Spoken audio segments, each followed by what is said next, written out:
Hello everyone and welcome again to Checkpoint. Today on Checkpoint we want to really appreciate you for all you do, for the likes, for the shares, for the comments and for sharing our videos.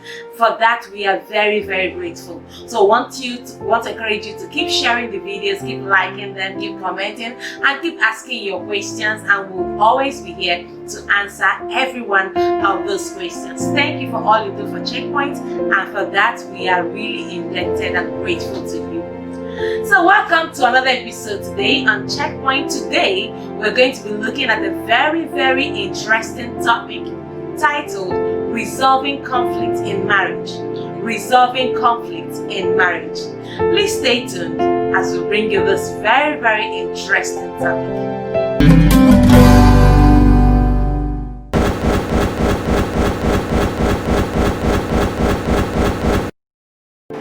Okay, today on Checkpoint, we'll be talking about resolving conflict in marriage. Resolving conflict in marriage. Let's start by asking, what is conflict? What do you understand by conflict? Conflict simply means a clash, a disagreement, and sometimes moments of incompatibility between couples in marriage. When we talk about conflict in marriage, it simply means this moment, this clash, the disagreement, the time they don't agree, couples don't agree in marriage, and that's what we mean by conflict. And now I would like to tell you that conflict is universal. Conflict does happen, and conflict happens in every marriage. No matter how blossoming, how beautiful, how Edenic a marriage is, every marriage has conflict from time to time. Now the difference between a blissful marriage and a marriage filled with trouble is just the difference in their ability to manage this conflict. So conflicts do happen and conflicts come, whether you are ready for them or not, whether you are willing for them to come or not, whether you're making all the right things, conflict will surely come, because two people who are coming from two different backgrounds, who have two different personalities, who have two different temperaments, who have two different experiences in life, they come together as one. There is bound to be conflict. There is bound to be misunderstanding from time to time. There is bound to be disagreements. So don't pray that, oh, I don't pray, I pray conflicts don't come. The issue, what you should pray for is that, oh Lord, I pray that when conflicts come, we will be able to put heads together to resolve them, because conflicts do happen in every relationship. I would like to guess that the only place where conflict may not happen is when two robots are married, and I'm sure you are no robots. So if you are human beings and you are married and you have two different backgrounds, two different upbringings, two different families, two different experiences in life, two different temperaments, and two different kind of habits, you know, there is bound to be conflict. Let's talk about sources of conflict. Let's talk about the sources of conflict. Conflicts come from different sources, you know. One of the sources of conflict is money, you know, finance. Finances in marriage causes a lot of problems. The issue of who to spend the money, who to hold the money, who to own the money, my money, his money, our money, stuff like that cause a lot of conflicts in marriage. Other sources of conflict include the jobs, the different kinds of jobs they hold, the schedules, the timings they keep, you know, their temperaments, their habits, their behaviors, you know, house chores. Things like house chores can cause conflict, the nature of their jobs, you know, their temperaments, their behavior. Also listening patterns, one spouse being a better listener than the other one not being able to listen, you know, that can cause conflict. In some marriages, another source of conflict could be one partner is always confrontational, the other one is always hiding from confrontation, and the rest of that. So there are so many causes of conflict. But what is important, like I said earlier, is not that you have conflict. What is important is that you are able to resolve your conflict. because conflict do happen everywhere. So it's important that you're able to resolve your conflict. For some couples, their personality brings a lot of conflict. They are coming from two different places. For some others, their background, their family background. For some, their experience and what their experience has taught them can cause conflict. For some, it is sex in marriage. For some other, it is the number of children they're supposed to have in marriage can cause conflict. I remember a particular man who said his grandfather gave birth to one son who was his father, and his father gave birth to one son who is him, and because of that he married a wife, and he was grateful to God that he and his wife were able to have more than one child. So he now has a son, and he now has a son and a daughter, and he now wants to have up to 10 different children because he wants to help his family lineage to be more. He wants to multiply and replenish the family, and it caused a lot of conflict between him and his wife, because the wife was also coming from a large family who wanted to keep a smaller family, but the husband, being that his grandfather had a son, and his own father had a son that was him, he wanted to have so many children to make up for his grandfather and his father, and this caused a lot of conflict between the couple in question. So children can be a source of conflict in the home, especially when parents begin to show favoritism. They like a particular child much more than the other child. These are a lot of things that can cause conflict. So now we have talked about the sources of conflict. Can we say one more thing? There are perspectives to take while resolving conflict. Number one perspective is his perspective. The second one is her perspective, and the third one is God's perspective. It is important that we understand that in resolving a conflict, everyone should be able to consider the husband's perspective, the wife's perspective, and God's perspective. And what is very important is that all of these perspectives are very, very important. There is need to create balance between God's perspective, his perspective, and her perspective, because issues occur when only his perspective is considered much more than every other person's perspective. Another issue can also occur when her perspective is considered against the perspective of both the husband and that of God. And it's important that we balance these things out, because God wants us to have blissful marriages. It is his desire, his thought, that we be in health and prosper, even as our soul prospers, even as our marriage prosper. So it is very essential that we balance out these perspectives. With that being said, can we go deep and straight into how to resolve conflict in marriage? For many authors and scholars, there are different ways through which conflict can be resolved in marriage. But today I'd like to just share a few. I might not be able to exhaust the topic, but I am sure that you will get something out from this video. Alright? So let's talk about a few ways through which you can use to resolve conflicts. Number one is consider the right timing. Okay? Consider the right timing. Timing is everything. The time for you to talk about your issue, the time for you to resolve that conflict. Don't start to resolve a conflict when tensions are still high. Don't try to talk in the midst of when the voices are loud, when everybody's shouting at the same time. That's not the best way to discuss your problem. That's not the best way to begin to confront the issue at hand. Right timing is everything. To right timing, another thing you have to consider is the right circumstance, the situation, the environment. There are places where you should start resolving your conflict, and there are places certainly where you cannot start talking about what is bothering you. So when you're in a public place or in front of people, that's not the best way, because there will be a lot of defense. Everyone is trying to protect their interest, and then you see, when you try to correct your husband or correct your wife in the presence of people, the tendency is for the person to become defensive and raise voices and begin to shout, all to prove the point that he or she is right at that moment. So it's important that you consider the right timing. It is commonly said that there is a time for everything and there is a time to resolve conflict. There's a time to keep quiet. So sometimes when the tensions are high and the anger is flaming up, please just keep quiet for that time. I always advise people, when you are angry, say nothing and do nothing. Let me say it again. When you are angry, say nothing and do nothing. This is the best advice that anyone who is trying to manage temper can have. If you want to manage your anger, you want to manage your temper, please, when you are angry, say nothing and do nothing. I want to encourage you, when you're trying to resolve a conflict, it is important that you forget about attacking the person, but focus on the problem. Let me say it again. Don't focus on the person, focus on the problem. Don't focus on his personality or on her personality. Focus on his problem, what he or she has done wrong. That's why I always advise, don't attack your husband, don't attack your wife. What you can do is to attack the problem, okay? Attack the behavior. Don't attack the person's character and personality. It's very important. Many people, because of one problem, somebody did something to you, your spouse did something to you, all of a sudden you start shouting and you start telling them how useless they are, how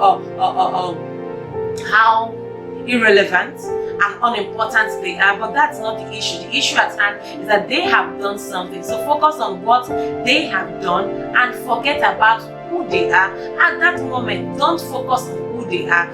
Focus on what they have actually done. Alright, the second thing I like us to look at is right attitude.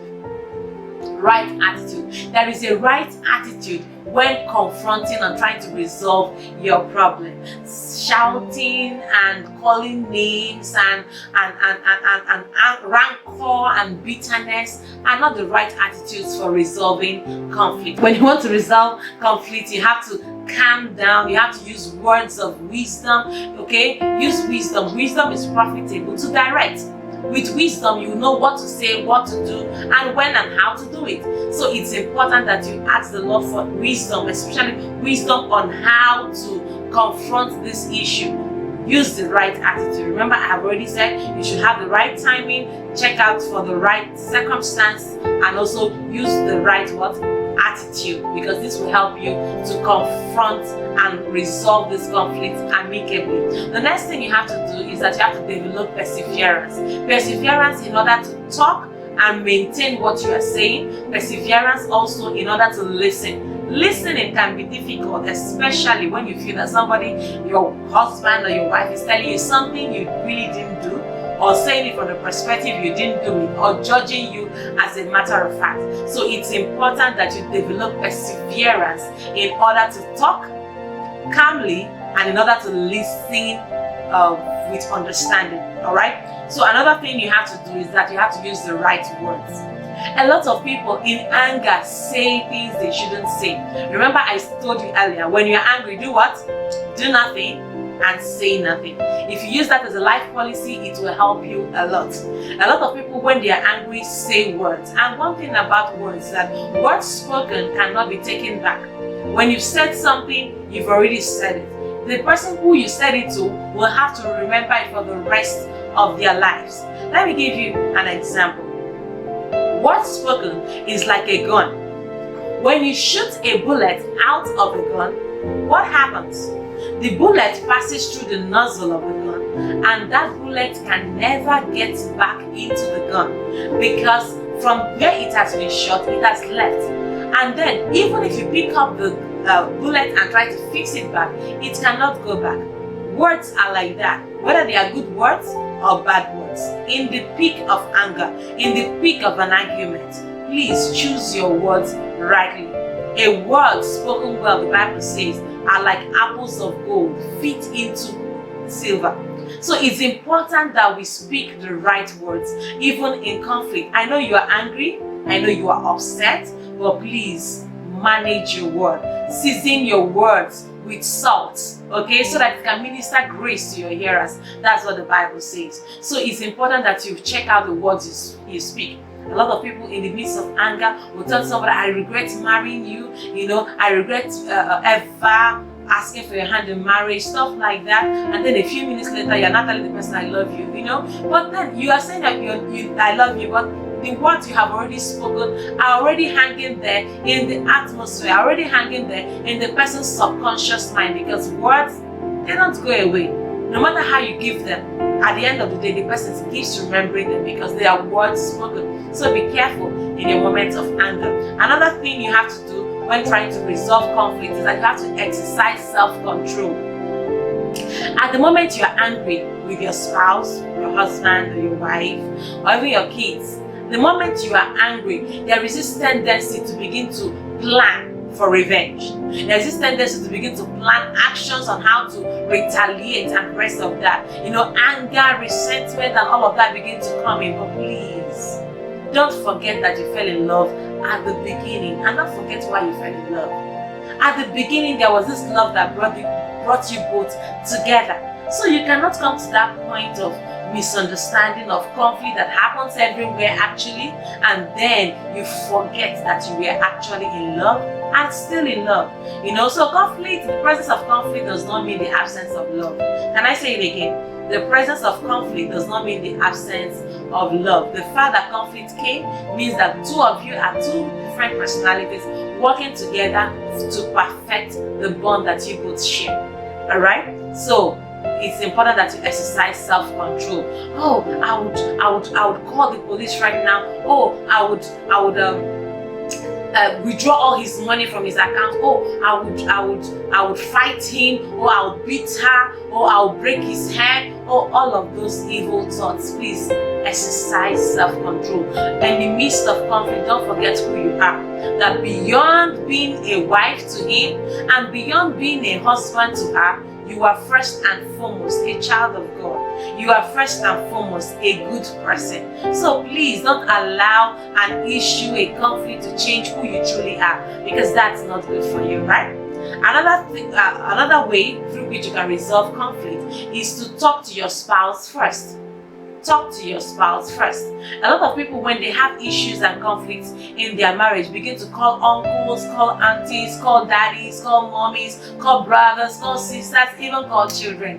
Please, talk to your spouse first. I know you are boiling with anger. I know you are unhappy about what he has done and you are sad about what she has done. But please find a way, a calm way. Remember the right timing, remember the right attitude, remember the right circumstance, and then talk to him or her. Let them know what they have done first. And it is their response that will now determine who you talk to. And it is important that you know who to talk to. Eve talked to the serpent in the garden and her marriage never remained the same. Please be careful who you talk to.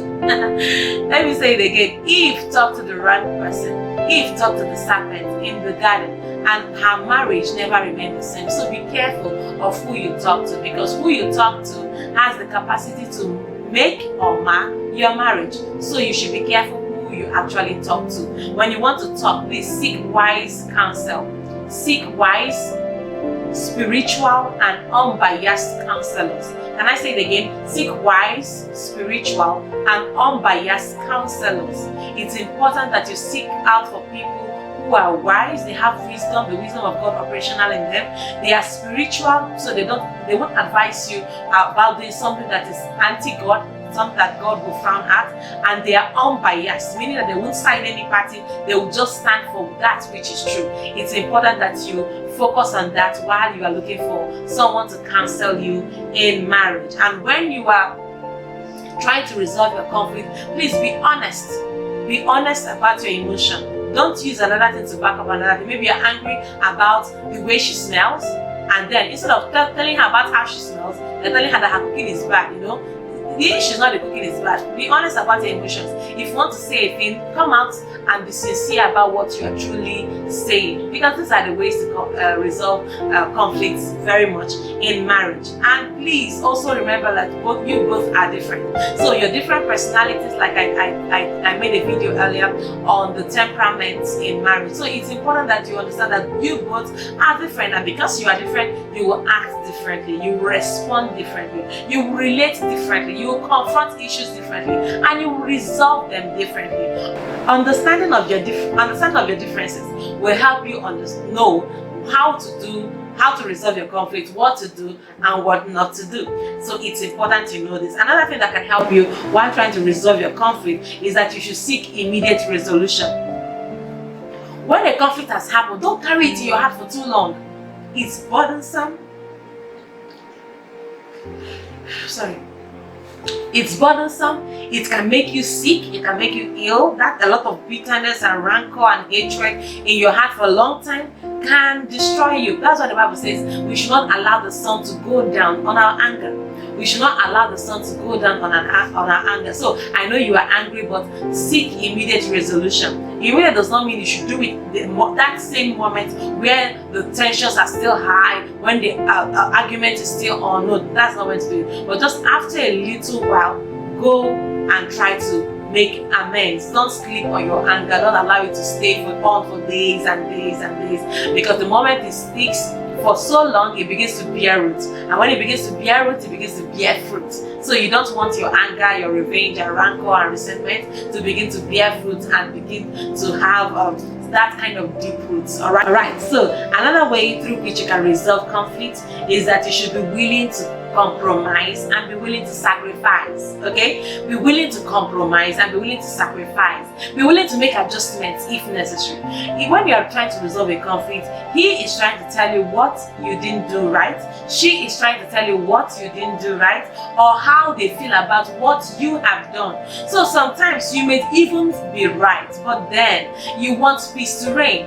But then you want to have a beautiful marriage. But then you have a future, a beautiful future you want to walk towards. So what do? You compromise. You make necessary adjustments. You make sacrifices. Listen to me. It is only in marriage that compromise is permitted, is endorsed, is approved.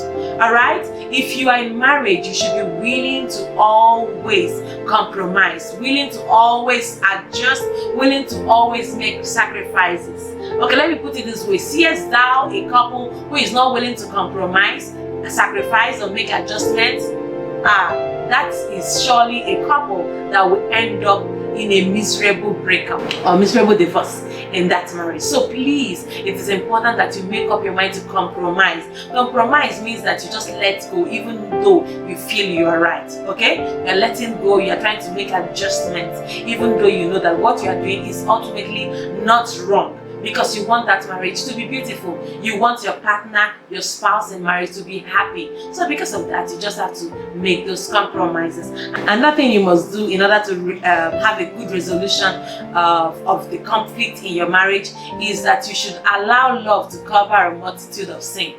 Allow love to cover what? Multitudes of sin. You know, the Bible says that love covers a multitude of sin. And in marriage, that's why we always say, before marriage, your love should not be blind, okay? But after marriage, love should be blind. Let love cover a multitude of sins. Because you love him, because you love her, please try to swallow some rubbish. Try to swallow some shit. Somebody say, I can't take this shit from you. No, please, in marriage, try to take some of the shit. You know, try to condone, try to allow, try to permit, try to endure. Marriage is not meant to be endured. Marriage is meant to be enjoyed. But there is a portion, a part of marriage where you have to endure the attitudes and behaviors and habits of the person you are in a relationship with.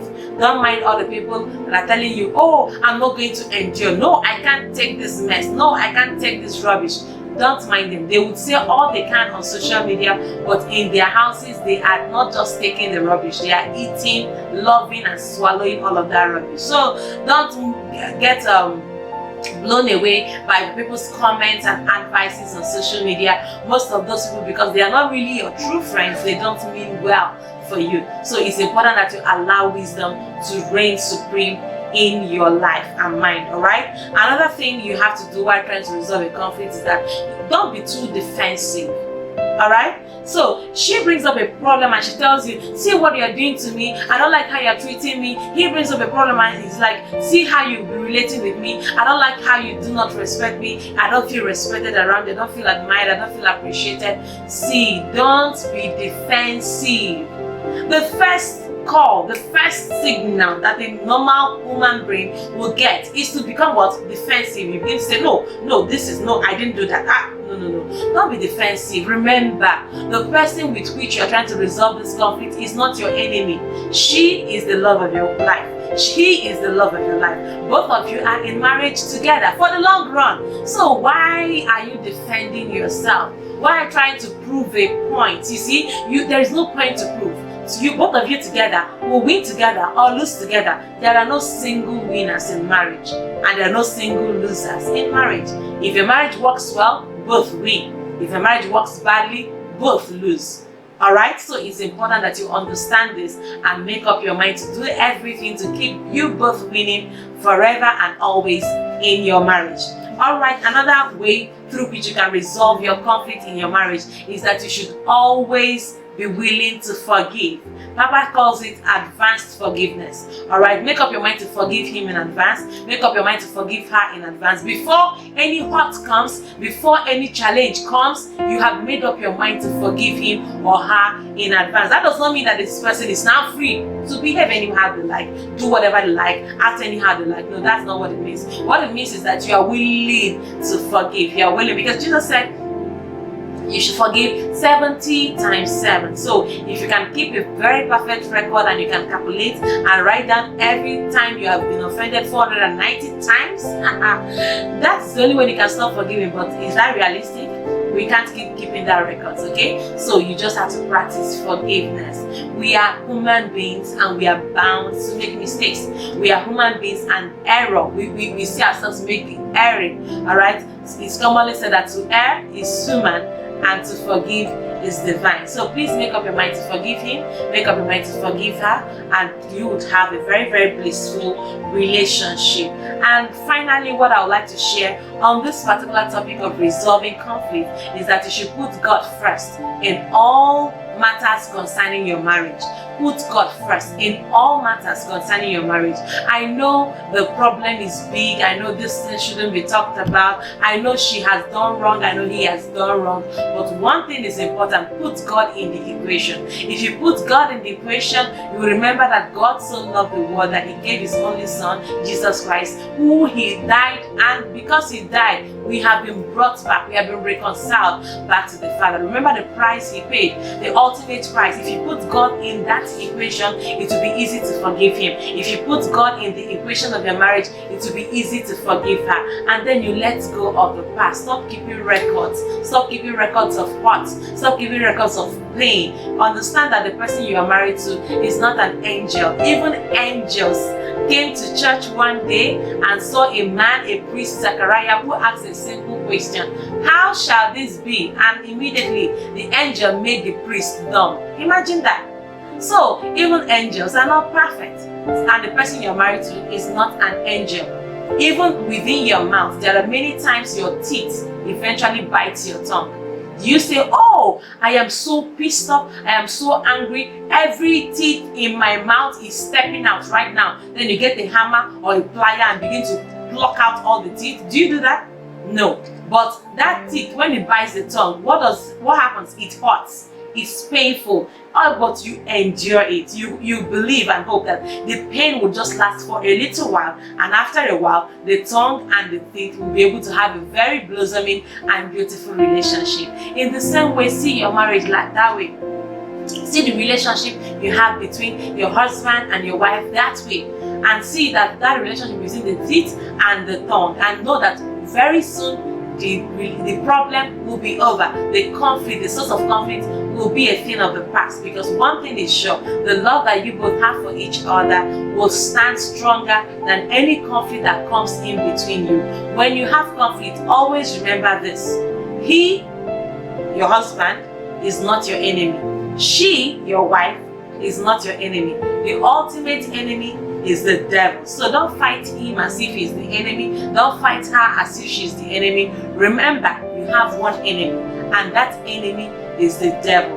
Hold your hands together and fight that devil to step away and step out from your marriage, because your marriage must succeed, your marriage must survive, and your marriage must thrive. Thank you so much for hanging in with us today on Checkpoint. I believe this video has been a blessing to you, and I am so sure, so sure that you to make your marriage blissful and very, very harmonious. Thank you for watching, and until we meet again, keep creating a positive impact in the lives of men and on the sands of time. I love you.